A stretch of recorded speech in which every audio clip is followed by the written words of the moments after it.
The Russian Air Force, in collaboration with the Syrian Army, has intensified its fight against terrorist groups in Syria. The Russian Ministry of Defense published 3 new videos of Russian airstrikes against the Islamic State. According to authorities, the airstrikes destroyed a munitions storage in the city of Talbiseh in west of the country. Hundreds of Islamic terrorists have fled toward Iraq, while others were caught by the Syrian Army. For more on this story, we turn now to Hazem Abdullah in Damascus. Russia has said that its operation against the Islamic State in Syria will last for 4 months, while the international coalition led by the United States has said they may continue for 10 years. All this while observers has recorded mass withdrawals of militants from the Nusra Front and Al-Fatah Army and Ahrar al-Sham toward the Turkish border. It is suggested that the reason the militants are moving to the region is because they have the support of the Turks and other Arab nations, as the Russians increases the strikes on their positions.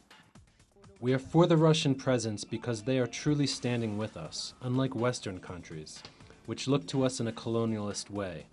And so they are trying to tear up and destroy Syria under the pretext of terrorism, and their fake strikes against terrorism did not give real results until now.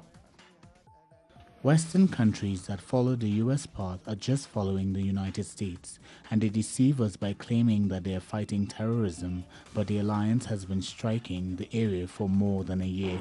In the same context, the Turkish Foreign Ministry accused Russian planes of violating Turkish airspace and assumed the Russian charged the affairs who denied the claim. Analysts see the move is an attempt at a provocation by Turkish, and which is actually a US request to send a message to the Russians that they are not the only ones on the ground and that the coalition led by United States has not ended its rule.